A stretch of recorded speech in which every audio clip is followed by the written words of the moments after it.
Welcome back to Alchemy Support Services YouTube channel.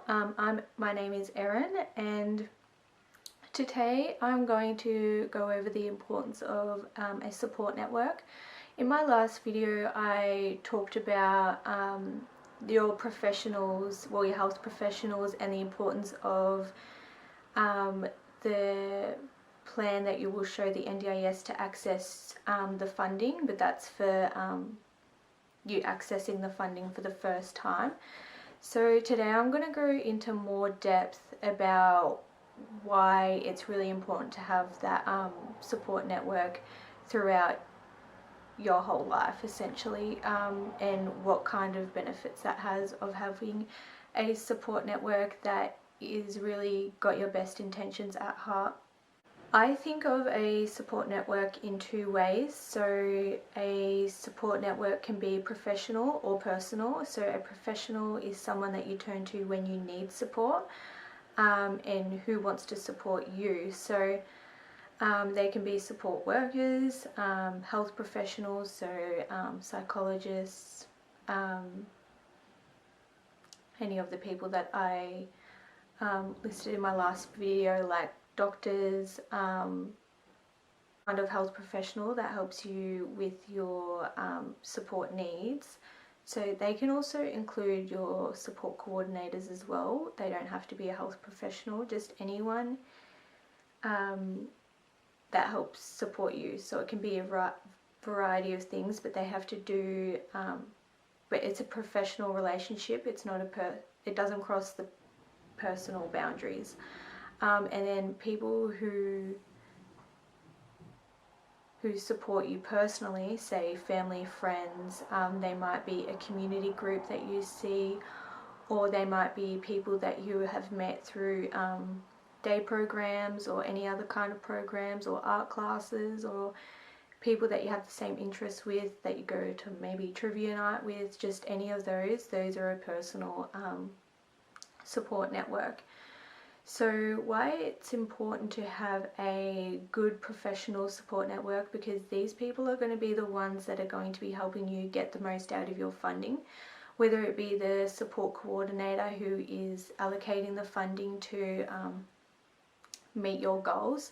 So they actually play a very big role, because if you get your funding right, then you're going to get the most out of your funding.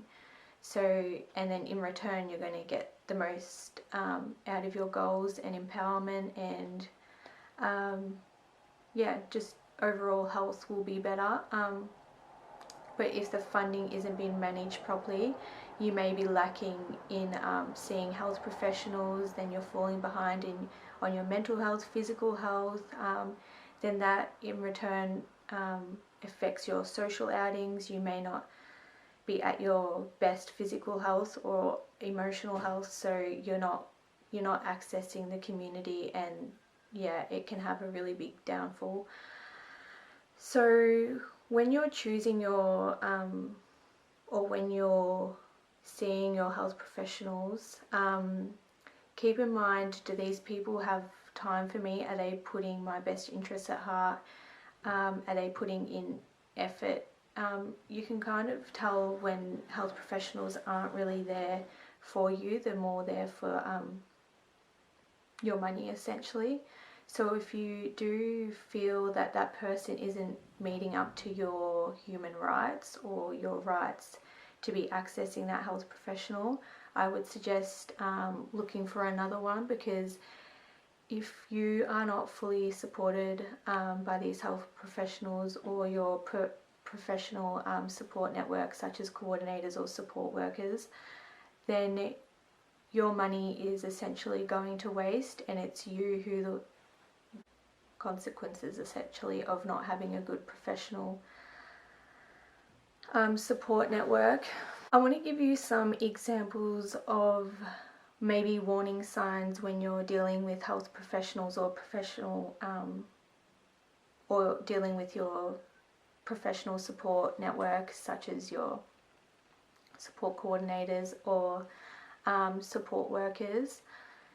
If that person doesn't look like they want to be there, then you're most likely not getting anything out of that session or your funding, essentially. So if your support coordinator isn't readily available, and they're not listening to you, they're not putting those appointments forward, they're not being proactive, you're the one who is losing out. They're still getting paid at the end of the day, but you are the one who is losing out. And yeah, it's really sad to see, but I just want everyone to know that it is okay to swap health professionals or to leave a service or to stick up for yourself, because at the end of the day, this is the reality of it, and you've got to put yourself first, not your connections or, you know, be loyal or anything like that. You've got to put yourself first. You can also go back to your yearly plan meeting with the NDIS if they see that your funding isn't being used properly or it's not going towards your goals.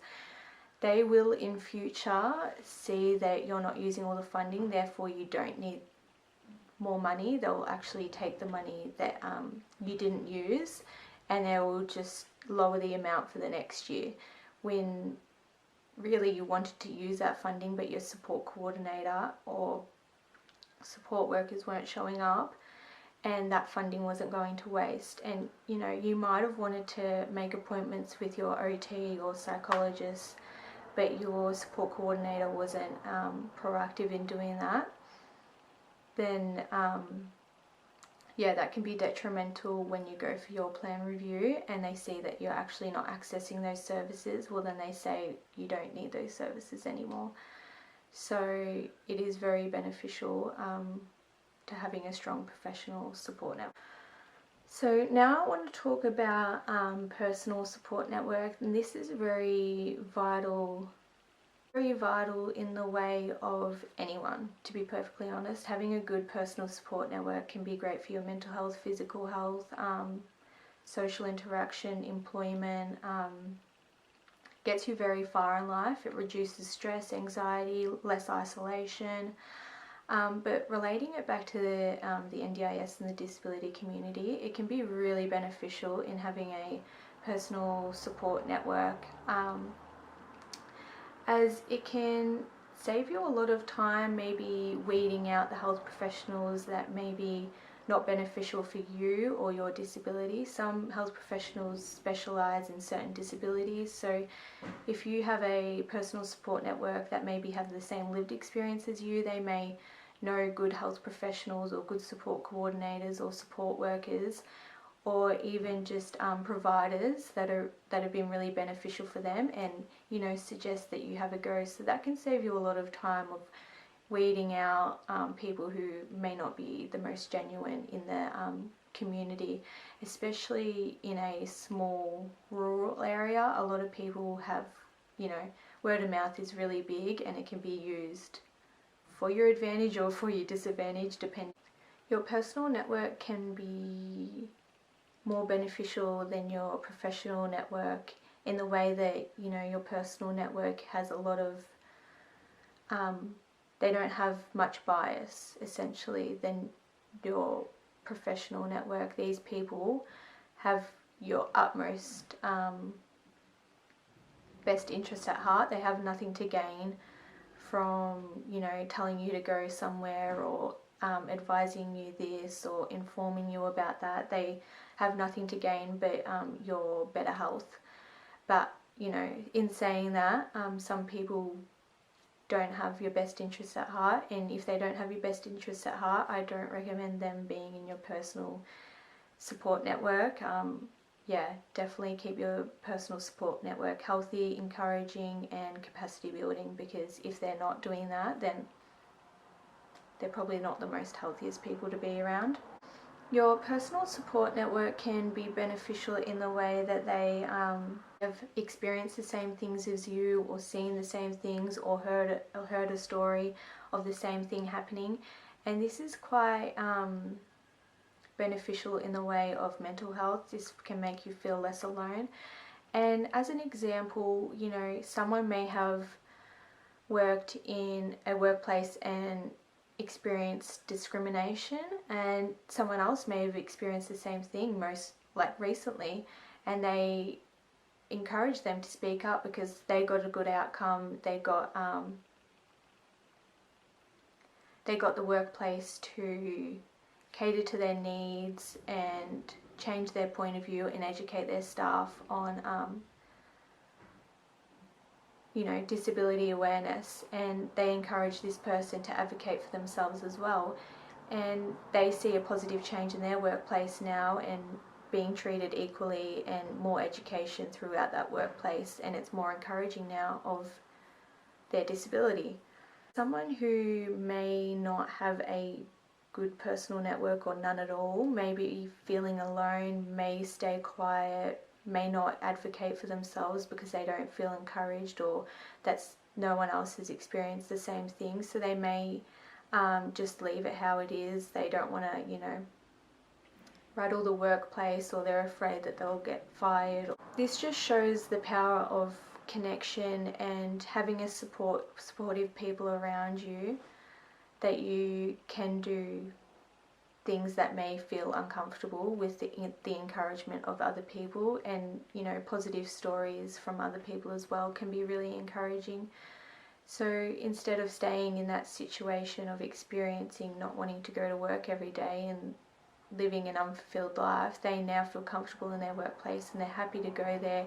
Their physical health has benefited, their mental health has benefited, more positive habits have now been evolved,